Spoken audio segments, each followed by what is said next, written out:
has lost affectedness and self-consciousness of every description. But a spirit of this kind comes and goes like the wind, and is the most impossible thing to institutionalize and preserve. Yet in the late Tang Dynasty, the genius and vitality of Zen was such that it was coming to be the dominant form of Buddhism in China, though its relation to other schools was often very close. Zheng Mi, 779 to 841, was simultaneously a Zen master and the fifth patriarch of the Huayan school, representing the philosophy of the Avatamsaka Sutra. This extremely subtle and mature form of Mahayana philosophy was employed by Dongshan, 807 to 869, in developing the doctrine of the five ranks, Wu Wei, concerning the fivefold relationship of the absolute, Cheng, and the relative, Pian, and was related by his student Cao Shan, 840 to 901, to the philosophy of the I Ching, the Book of Changes.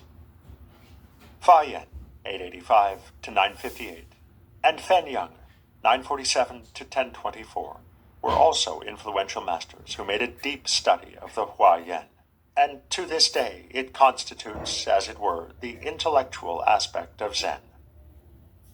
On the other hand, such masters as Dai Jiao, 891 to 972, and Yan Shu, 904 to 975, maintained close relations with the Tian Tai and Pure Land schools. In 845, there was a brief but vigorous persecution of Buddhism by the Taoist Emperor Wu Zeng. Temples and monasteries were destroyed, their lands confiscated, and the monks compelled to return to lay life.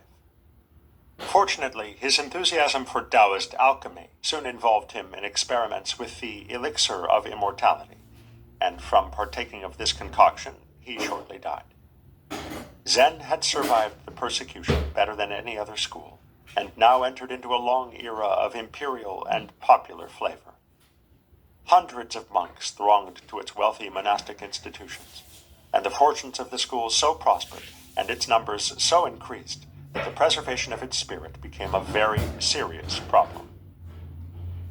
Popularity almost invariably leads to a deterioration of quality, and as Zen became less of an informal spiritual movement and more of a settled institution, it underwent a curious change of character. It became necessary to standardize its methods and to find means for the masters to handle students in large numbers. There were also the special problems which arise for monastic communities when their membership increases, their traditions harden, and their novices tend more and more to be mere boys without natural vocation, sent for training by their pious families. The effect of this last factor upon the development of institutional Zen can hardly be underestimated. For the Zen community became less an association of mature men with spiritual interests and more of an ecclesiastical boarding school for adolescent boys. Under such circumstances, the problem of discipline became paramount. The Zen masters were forced to concern themselves not only with the way of liberation from convention, but also with the instilling of convention, of ordinary manners and morals, in raw youths. The mature Western student who discovers an interest in Zen as a philosophy or as a way of liberation must be careful to keep this in mind, for otherwise he may be unpleasantly startled by monastic Zen as it exists today in Japan. He will find that Zen is a discipline enforced with the big stick. He will find that although it is still an effective way of liberation at its upper end, its main preoccupation is with a disciplinary regimen which trains character in the same way as old-fashioned British public schools or the Jesuit novitiate. But it does the job remarkably well. The Zen type is an extremely fine type, as types go. Self-reliant, humorous, clean and orderly to a fault, energetic, though unhurried, and hard as nails, without lack of keen aesthetic sensibility. The general impression of these men is that they have the same sort of balance as the Daruma doll. They are not rigid, but no one can knock them down. Still another crucial problem arises when a spiritual institution comes into prosperity and power. The very human problem of competition for office, and of who has the right to be a master. Concern for this problem is reflected in the writing of the Chuan Deng Lu, or Record of the Transmission of the Lamp, by Dao Yuan, in about 1004.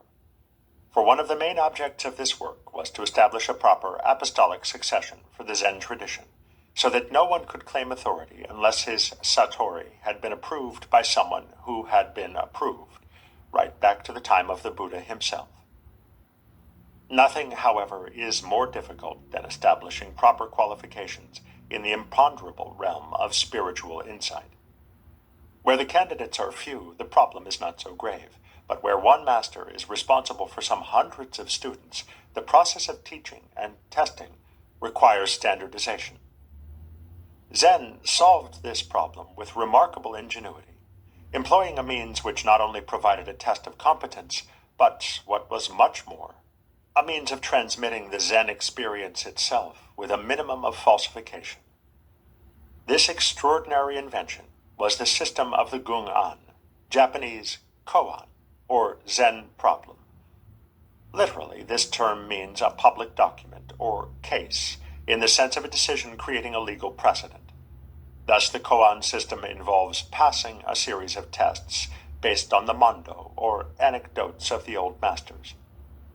One of the beginning koans is Zhaoju's answer, wu, or no, to the question as to whether a dog has Buddha nature.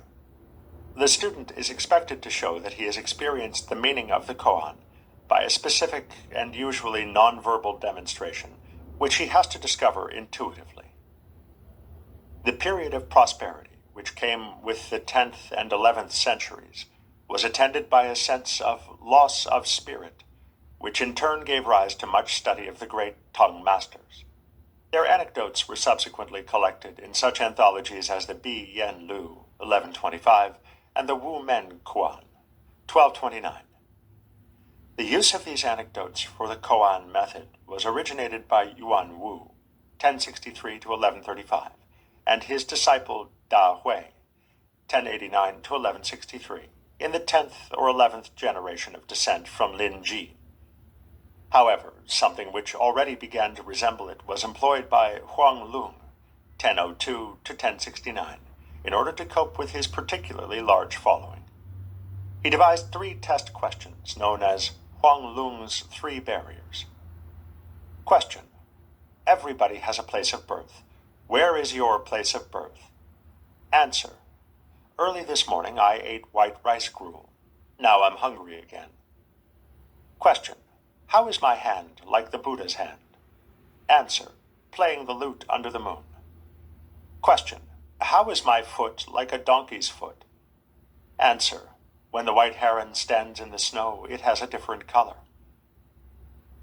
No doubt the answers given were the original replies to the questions, but later the problem becomes both the question and its answer, for the student is expected to see into the relationship between the two, which, to say the least, is none too obvious.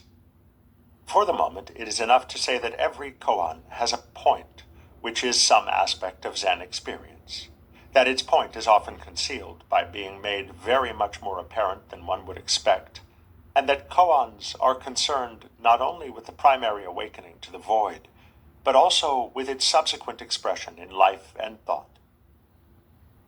The koan system was developed in the Lin-ji, Rinzai school of Zen, but not without opposition.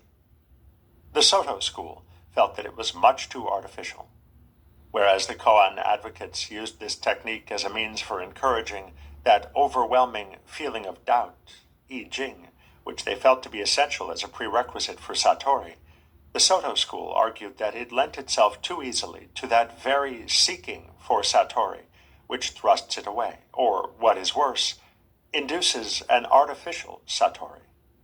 Adherents of the Rinzai school sometimes say that the intensity of the satori is proportionate to the intensity of the feeling of doubt, of blind seeking, which precedes it. But for Soto, this suggests that such a satori has a dualistic character, and is thus no more than an artificial emotional reaction. Thus, the Soto view was that the proper dhyana lay in motiveless action, wu wei, in sitting just to sit, or walking just to walk.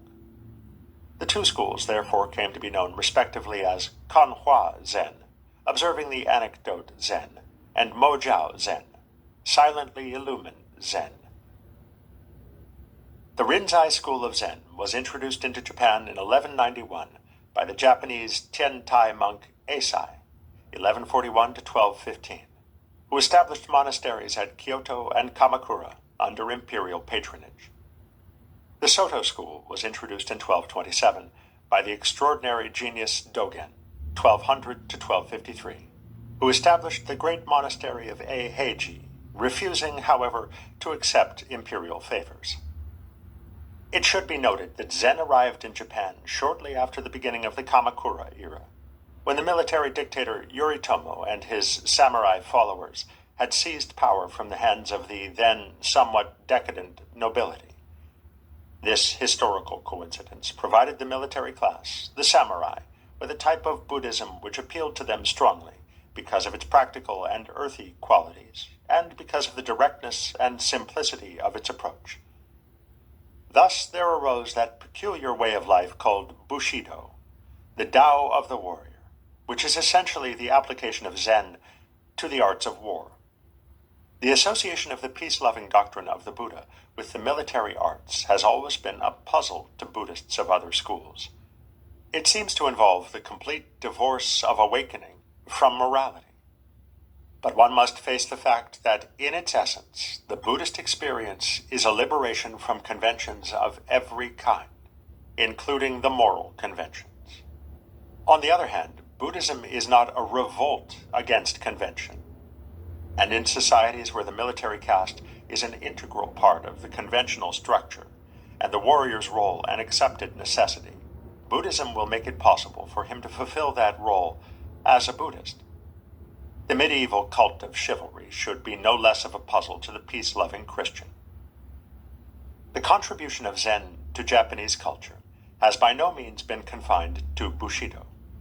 It has entered into almost every aspect of the people's life: their architecture, poetry, painting, gardening, their athletics, crafts, and trades.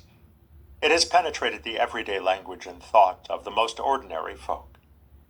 For by the genius of such Zen monks as Dogen, Hakuin, and Bankei, and by such poets as Ryokan and Basho, and by such a painter as Sesshu, Zen has been made extraordinarily accessible to the common mind. Dogen, in particular, made an incalculable contribution to his native land. His immense work, the Shobogenzo, Treasury of the Eye of the True Doctrine, was written in the vernacular and covered every aspect of Buddhism, from its formal discipline to its profoundest insights. His doctrine of time, change, and relativity is explained with the aid of the most provoking poetic images, and it is only regrettable that no one has yet had the time and talent to translate this work into English. Hakuin, 1685 to 1768, reconstituted the koan system, and is said to have trained no less than 80 successors in Zen. Bankei, 1622 to 1693, found a way of presenting Zen with such ease and simplicity that it seemed almost too good to be true. He spoke to large audiences of farmers and country folk, but no one important seems to have dared to follow him. Meanwhile, Zen continued to prosper in China until well into the Ming Dynasty, 1368 to 1643, when the divisions between the various schools of Buddhism began to fade, and the popularity of the Pure Land school, with its easy way of invoking the name of Amitabha, began to be fused with koan practice, and at last to absorb it. A few Zen communities seem to have survived to the present day, but so far as I have been able to study them, their emphasis inclines either to Soto or to the more occultist preoccupations of Tibetan Buddhism. In either case, their view of Zen seems to be involved with a somewhat complex and questionable doctrine of man's psychic anatomy, which would appear to derive from Taoist alchemical ideas. The history of Chinese Zen raises one problem of great fascination. Both Rinzai and Soto Zen, as we find them in Japanese monasteries today, put enormous emphasis on zazen, or sitting meditation.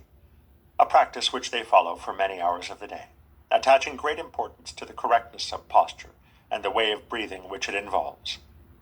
To practice Zen is, to all intents and purposes, to practice Zazen, to which the Rinzai school adds Sanzen, the periodic visits of the master, Roshi, for presenting one's view of the koan. However, the Shun Wei Hojung E.G. records the following conversation between Shun Wei and a certain Chung. The master asked Dhyana Master Chung, what method must be practiced to see into one's own nature? It is first of all necessary to apply oneself to the practice of sitting cross-legged in samadhi. Once samadhi is obtained, one must, by means of samadhi, awaken prajna in oneself. By prajna, one is able to see into one's own nature. Shun Wei. When one practices samadhi, isn't this a deliberate activity of the mind? Chung. Yes. Shun Wei. Then this deliberate activity of the mind is an activity of restricted consciousness, and how can it bring seeing into one's own nature? Chung. To see into one's own nature, it is necessary to practice samadhi. How could one see it otherwise? Shun Wei. All practice of samadhi is fundamentally a wrong view. How, by practicing samadhi, could one attain samadhi? We have already mentioned the incident between Ma Zu and Wai Rong, in which the latter compared sitting in meditation to polishing a tile for a mirror. On another occasion, Wai Rong said, to train yourself in sitting meditation, Zazen, is to train yourself to be a sitting Buddha. If you train yourself in Zazen, you should know that Zen is neither sitting nor lying. If you train yourself to be a sitting Buddha, you should know that the Buddha is not a fixed form. Since the Dharma has no fixed abode, it is not a matter of making choices. If you make yourself a sitting Buddha, this is precisely killing the Buddha. If you adhere to the sitting position, you will not attain the principle of Zen. This seems to be the consistent doctrine of all the Tang masters, from Huineng to Linji. Nowhere in their teachings have I been able to find any instruction in or recommendation of the type of Zazen which is today the principal occupation of Zen monks. On the contrary, the practice is discussed time after time in the apparently negative fashion of the two quotations just cited. It could be assumed that Zazen was so much the normal rule of the Zen monk's life that our sources do not bother to discuss it, and that their teachings are designed solely for advanced students who have so mastered Zazen that the time has come to go beyond it. This, however, does not agree too well with the references to the enormous clerical and lay audiences attending some of the discourses, since it would be somewhat fantastic to suppose that China was swarming with accomplished yogis. The discourses frequently begin by saying, in a rather brief and offhand fashion, that these teachings are for those who are well trained in the Buddhist virtues. But this could mean no more than that they are for mature people who have mastered the ordinary social and moral conventions, and are therefore not in danger of using Buddhism as a pretext for rebellion against the common decencies. Alternatively, it could be assumed that the type of Zazen under criticism is Zazen practiced for a purpose, to get Buddhahood, instead of sitting just to sit. This would concur with the Soto objection to the Rinzai school, with its method of cultivating the state of great doubt by means of the koan. While the Soto is not quite fair to the Rinzai in this respect, this would certainly be a plausible interpretation of the early master's doctrine. However, there are several references to the idea that prolonged sitting is not much better than being dead. There is, of course, a proper place for sitting, along with standing, walking, and lying.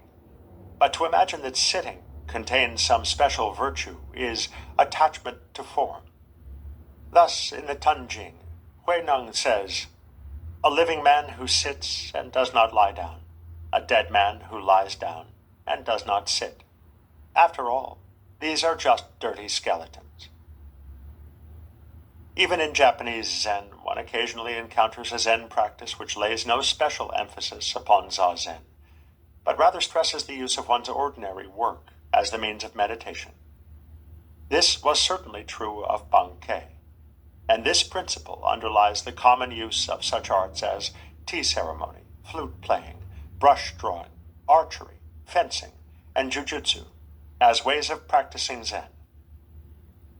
Perhaps then the exaggeration of Zazen in later times is part and parcel of the conversion of the Zen monastery into a boys' training school.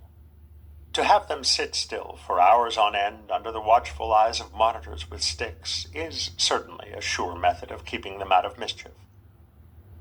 Yet however much Zazen may have been exaggerated in the Far East, a certain amount of sitting just to sit might well be the best thing in the world for the jittery minds and agitated bodies of Europeans and Americans, provided they do not use it as a method of turning themselves into Buddhas. Part 2. Principles and Practice. Chapter 1. Empty and Marvelous. The opening words of the oldest Zen poem say that the perfect way, Tao, is without difficulty, save that it avoids picking and choosing. Only when you stop liking and disliking will all be clearly understood. A split hair's difference, and heaven and earth are set apart. If you want to get to the plain truth, be not concerned with right and wrong. The conflict between right and wrong is the sickness of the mind. The point is not to make an effort to silence the feelings and cultivate bland indifference.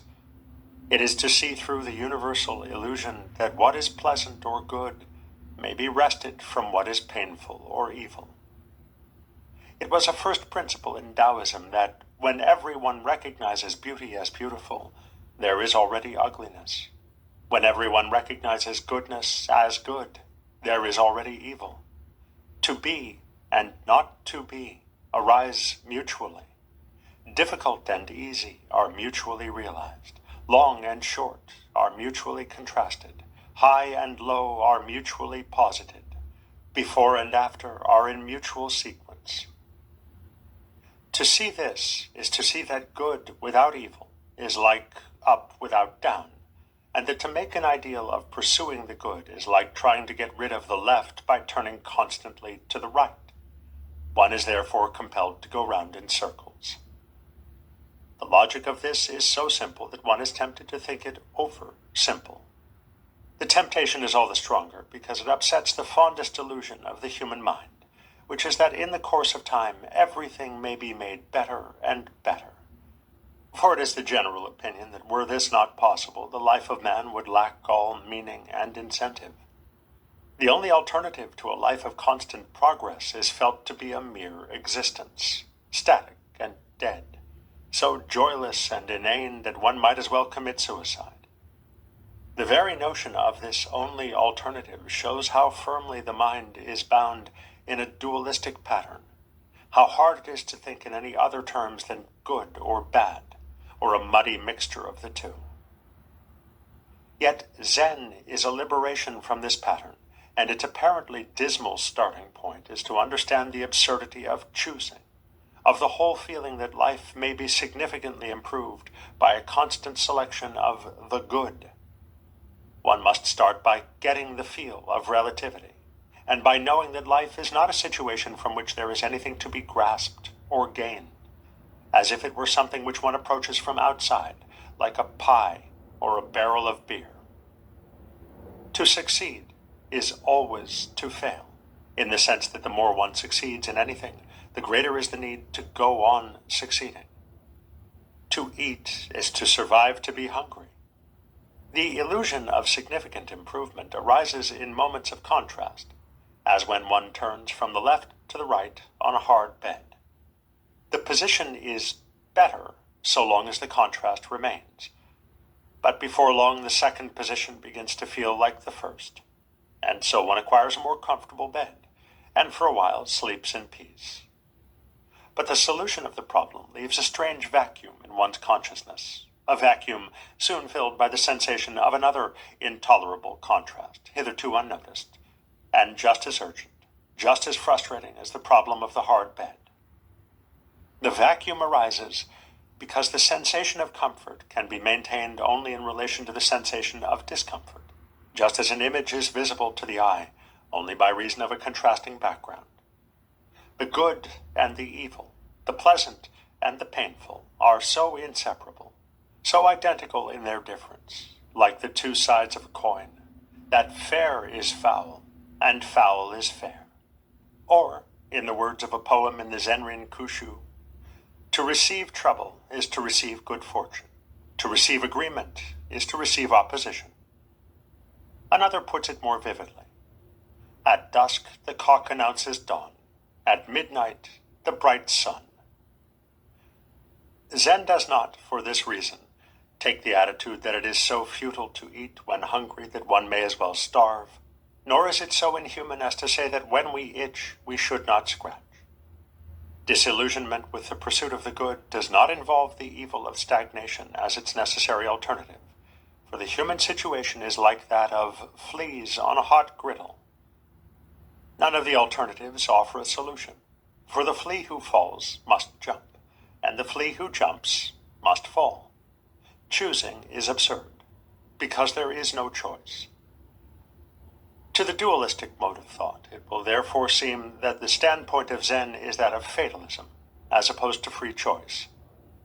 When Mu Ju was asked, "We dress and eat every day, and how do we escape from having to put on clothes and eat food?" he answered, "We dress, we eat."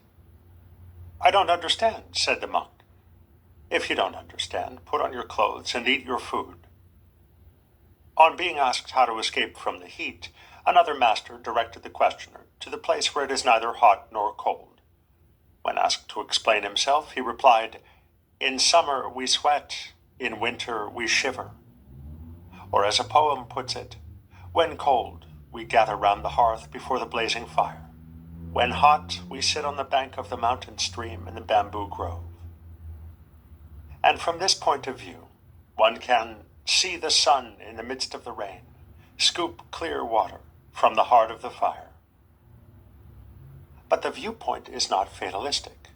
It is not simply submission to the inevitability of sweating when it is hot, shivering when it is cold, eating when hungry, and sleeping when tired. Submission to fate implies someone who submits, someone who is the helpless puppet of circumstances. And for Zen, there is no such person. The duality of subject and object, of the knower and the known, is seen to be just as relative, as mutual, as inseparable as every other. We do not sweat because it is hot. The sweating is the heat. It is just as true to say that the sun is light because of the eyes, as to say that the eyes see light because of the sun. The viewpoint is unfamiliar, because it is our settled convention to think that heat comes first, and then, by causality, the body sweats. To put it the other way round is startling, like saying cheese and bread instead of bread and cheese. Thus the Zenrin Kushu says, "Fire does not wait for the sun to be hot, nor the wind for the moon to be cool." This shocking and seemingly illogical reversal of common sense may perhaps be clarified by the favorite Zen image of the moon in the water. The phenomenon moon in the water is likened to human experience. The water is the subject, and the moon the object. When there is no water, there is no moon in the water, and likewise when there is no moon.